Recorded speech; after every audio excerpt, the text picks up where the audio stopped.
Welcome to the Dealing with Goliath podcast. The mission of Dealing with Goliath is to strengthen the psychological edge of negotiation, ethical influencing, and high impact conversation for leaders who want to be more effective under pressure, uncover hidden value, and build greater connection in business relationships, all while increasing profitability.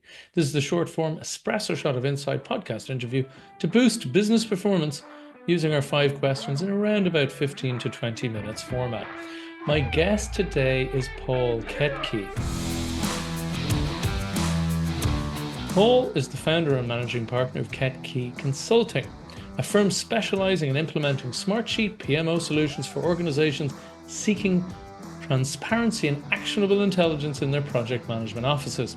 As a certified Smartsheet Platinum partner with 9 years of experience, Paul has designed and deployed over 100 PMO solutions for industry leaders such as Cushman & Wakefield, Johnson & Johnson, Lineage Logistics, and Public Storage.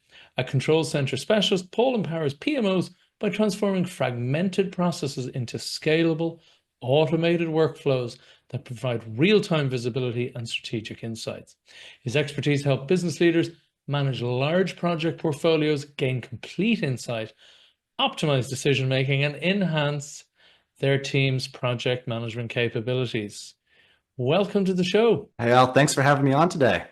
Great to have you here, Paul. So let's dive straight in. So just clarify for the audience there, who's your ideal client? And when you've done that, what's the biggest challenge they tend to face? Absolutely. So typically I find myself working with people in VP and director roles who are managing some type of project work. Now, when I say project work, this doesn't mean you have to be a certified PMI project manager, but if you are managing anything that has a defined start and end date to it, that is technically defined as a project, whether you Certainly have is. that in your job description or title, or it's just been thrust upon you as part of the things you got to do to get through your day. Gotcha. And just give us a scale there, because there's some huge companies that were mentioned there in your Mhm. past client and the current client list. What kind of scale do you tend to operate? Do you have multiple client types? Yep. I tend to operate on the larger side of the spectrum. So if you're saying, hey, we have, 50, 100, 1,000 projects in our portfolio, that's really the sweet spot of where we can see a lot of efficiency around how these projects are being managed and reported versus saying, hey, we're running 2 to 3 major projects that are going to take the next couple of years. That's more a quality over quantity, slower velocity there, but a lot more depth on each one of those. Gotcha. Okay. So with that in mind, what are some of the key challenges that your clients face that if they're listening to this, they might recognize some of the symptoms and think, this guy might be Yep. able to help me. Yep. Oftentimes it's, hey, I'm dealing with all of these different projects right now. People are managing them differently. I've got one person using a certain platform, someone else is using Excel, someone else is tracking everything on, a notepad on their phone or something, or even just, a physical notepad as well. And every week I'm going around asking everyone, hey, could you give me a status update on the handful of projects that you're managing, collecting all this information across the board, and then trying to boil that down to be able to then take that to leadership and say, hey, within our department, here's the major projects we're working on. Here's the status of each of those. And that process can be very, very arduous when it's a little bit of the Wild West in terms of how it's being managed and how people are reporting, because you don't have that apples to apples comparison to be able to say, hey, we have a standard process. These are the ones that are struggling and need help. And then everything else is going well. We can cut right to the chase. Outstanding. It sounds like then you're giving an awful lot of clarity to people who are having to manage these large scale projects. Is clarity and just everybody's on board of what's Exactly. required? Okay. Exactly. That's exactly what it is to be able to take this big, this big amount of projects and a little bit of chaos mixed in, and be able to say within about a minute or two, hey, here's the status of the world as it is right now in real time. Not have to go around searching for the information, trying to make assumptions or comparisons, but to be able to give that to the right people at the right time. Okay, excellent. So what are some of the common mistakes people make when they're trying to solve this problem? So this is just before they meet you. What have they tried that has not worked for them? Yeah, I think a lot of the common mistakes are really around missing missing the standardization component and not Mm, communicating as thoroughly as they should be to set a strong foundation. So one of the big questions that people come to me saying, they're like, "Hey, Paul, I want to talk to you. We've got a big problem here. I don't know what's going on. It's driving me nuts. I'm spending all of my time just trying to, herd cats and figure out what's going on where." And the first question I ask is, "Hey, do you have a standard process with your team? Have you spoken to them about what this could look like?" And oftentimes it's like, "Hey, we're coming to you as the expert to tell us what the answer is." mm, I'm not going to be able to tell you what your answer is because everyone's business is different and the people working there are all different. It's going to be unique every single time. But we can work together to come up with a common set of definitions and structures to make sure that we have the best solution for you. outstanding, outstanding. And what would be one valuable free action that someone listening could implement that will help with this issue? So it won't solve it, but it'll get them just even thinking in the right direction. Yep. I would say organize a team meeting with your key stakeholders, both your team and leadership as well, and start to define three key points.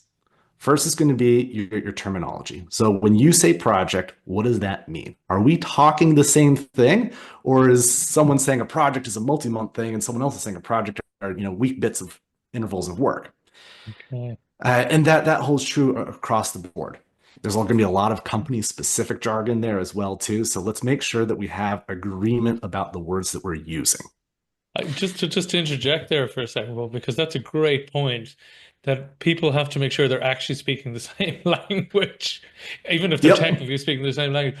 And I didn't realize it came so fundamentally down to, as I said, I mean, I always thought a project, as you said, by definition, is a start and an end, and a series of Hmm. projects is a program, and play school level stuff there, but as you said, some people might have confusion or just disagreements on even that level of definition. That's incredible. Exactly. Okay. If you've ever read, a legal contract, oftentimes they'll have a definition of terms at the bottom. So Yeah. you can say, "Hey, this is what we mean when we say project. This is what we mean when Yeah. we say stakeholder or, deadline. Is it flexible? By how much?" Or the big one is actually statuses. What does a Oh, red, yellow, green status mean? outstanding. Yeah. And what if they ask, well, what should in your book fall a red, yellow, Uh-huh. green status mean? Yeah. And then it gets really philosophical. Does red mean you're behind schedule? Does red mean that progress has stopped? So these are Right. kind of the questions that need to be answered through those conversations. Or the other thought is, does red mean how important the task is? Yeah. Is that a thing of importance rather than urgency? Like it's a minor thing, so it can't go Hmm. red, fully red, or what is it, Okay, so Hmm. it's just even having these conversations and deciding on definitions. Yep. Amazing. Yep. That's Amazing. the first step. Set that foundation, agree about what you're going to speak about. And then from there, be able to start defining those formats. So now we know what words we're using. How are we actually going to structure these? Are we going to use a start and end date? Are we going to call that, back to the terminology, are we going to call that a beginning and finish date? Are we going to track actual dates versus planned dates and a variance between them? Or do we just care about one set of dates because that's good enough for us? We don't need to get lost in the minutia of it all. Right. And then from there, the third step is starting to build out your process within that framework. Are we going to have key milestones? What defines a project that is, you know, in the earlier stage versus the middle stage versus the ending stage? How do you know that a project has been successfully delivered? Mm. Are we tracking metrics to say, "Hey, if you've achieved all of these five steps, then you can move on to the next stage"? Or is it just a, "Hey, looks good enough. Let's keep it going"? And it's interesting you mentioned the good enough because that was what was going through my head. It's also the agreement on quality level. I mean, that's always a trade-off in time, It resources, is. quality, right? It is. So, and this is often a question with a lot of organizations I work with culture, is are we in values wise? you can all have the same values, but it's the hierarchy of how you live them that matters. And the point Hmm. I'd just kind of ask you on that one is, do you ever find that where people have different definitions of we deliver on this date no matter what? Like, obviously, we want the Hmm. quality to be as high as possible. We ship on this date versus no, no, no, we need it to be excellent and we will delay if need be, but it needs to be outstanding. Yeah. Yeah. And so that's really important. This is a trap that I fell into when I first entered the workforce is I wanted to show off to my manager, how good I could be at doing what I was doing. And I Yeah. went way into the deep end. I was like, it is going to be perfect. And a couple of weeks later, my manager's just like, wait, you've still been working on this? Like it was good enough 2 weeks ago. So have those conversations, agree what that target is, and then we can all work towards it together rather than having a misalignment on quality versus timeline and when everything's going to be delivered in what state. Love it. So you decide on what needs to be optimized and what's diminishing returns, what's worth that extra stretch and what's not. Good 80/20 Yep. thinking there. Excellent. Really good stuff there, Paul. Thanks for that. So what would be one valuable free resource that you could direct people to that will help it with this? Yeah, I would say if you're listening to this podcast right now and you're going through these processes with your team internally and want a little bit of help, feel free to reach out, mention the Dealing with Goliath podcast, and I will spend a 30-minute session with you to talk about your process and the tools that you have today and how we can apply some of these best practices and fundamentals to that process and maximize what you have today to really be able to reduce some of this chaos, get some more of this, more of this clarity and visibility across all the projects in your portfolio. Outstanding. Outstanding. That's a hugely valuable thing to do is that 30 minutes with you. Excellent. Um, Yeah, just yeah, on that, I'm just curious, do some people like the chaos or does everybody hate the chaos, or what do you find just in some of the, 'cause as you probably know, I'm always interested in the psychological side because I would imagine most Mhm. people would loathe it, but some people have that, oh, I thrive under the pressure type of thing. Do many people actually enjoy that or? So I see a little bit of a split. I don't know if people necessarily enjoy it, but I see a split between kind of the engineering side of the world and the Mhm. creative side of the world. There we go. Yeah. I work with a lot of people who are very, engineering backgrounds and are saying, "Hey, I want to be able to measure everything. Everything has to have its place." Yep. And then I work with people who are in marketing teams and running ad campaigns, and it's just like, hey, we're going to make this work. It doesn't have to be perfect and all clean behind the scenes. I want to not be restrained by a certain process. And at the end of the day, everyone needs a process that's going to work for them. And whether we kind of, take it loose and fast or, slow and regimented produces different outcomes, but the right outcomes for those people. I don't think Outstanding. anyone enjoys the chaos and stress, but everyone has a different optimal spot. That's a very, very good point. And I love that. It sounds like, a process, a system is actually what sets them free. So they can then Mhm. explore what to the level they need to or innovate to the level they need to or whatever that process is. Exactly. Everyone has a day job, and your day job shouldn't be managing the work behind that.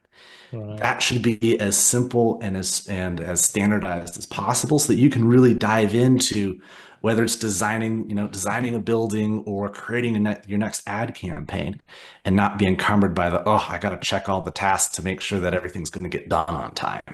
Right, right, exactly. That's getting into the minutiae and it can drain people. I think that's probably why people often resist those systems, as you say, particularly on the Yeah. more creative end, whereas actually it's the system that can help them do it better. Yeah, very Yeah. good. And for better or worse, project management sometimes has a little bit of people hear it and kind of cringe sometimes, like, oh no, that sounds like it's going to be so much effort that I have to put in that I just don't want to do. But if you get it done, then everything else operates so much more smoothly. Oh, absolutely. As in a previous life, I was an art dealer, and I used to work with a lot of project managers doing these huge constructions, and I was helping with the Yep. small section of the art, and it was fascinating to see the level of planning. As one of them put it, and I never forget it, they were planning, there was a whole new airport terminal. It's like, we Hmm. do all of this planning. so that we won't have all of those delays later on. So that and they managed to do it almost within budget, which for That's that era impressive. was unheard of, you know. So I have always seen the value of good project management. So what would be your number one insight or principle on how people could negotiate, build rapport, connection, or uncover hidden value with clients that bit better? Yeah. At the end of the day, what I've found has worked most successfully is just be proactive. Hmm. Go out, ask questions, understand people. Don't make assumptions on what they want to see, what you think they want to know, or what they need to do their job correctly as well too. So if you're reporting up to leadership, ask them what's important. What do they need from you to be able to make the decisions that they need to, to operate the organization and maintain profitability? And then, the same thing goes for your team. Ask your team what support they need, what tools, what methodologies, processes they need to get you the information to do your job as well too. And, being proactive never hurts. I think waiting till someone asks you for something is when it's already too late. I couldn't agree more. I'm so glad you said it because discovery conversations are one of the most valuable things you can do. I said in any level of business, whether it's negotiation, whether you're, as you said, trying to find out what the client needs, whether you're trying to find out what your team needs. And the second thing is the big, what is it? The second question in the most fundamentals of project management I always appreciated is what are assumptions are we basing this on? The Yep. first one is usually like, what's the value of doing this project in the first place, right? The business case, actually. But after that, then it's what are our assumptions? Because that's where the traps are. That's all the hmm danger area. And I love that hmm you've copied and pasted that thinking into the social realm of all the people. It's like, what am I assuming? What do you need? I don't want to assume what you need. It's hugely valuable, hugely valuable. Yep. Outstanding stuff. Well, look, Paul, thank you so much. Where can people learn more about you? Yeah. Go to my website. It's ketkeconsulting.com. That's Koetke consulting.com. Outstanding. And you're quite active on LinkedIn as well, are you? Yep. Feel free to look me up on LinkedIn, search for Paul Koetke, and feel free to shoot me a friend request there. Outstanding stuff. Paul, thank you so much for your time. Thanks for having me on, Al.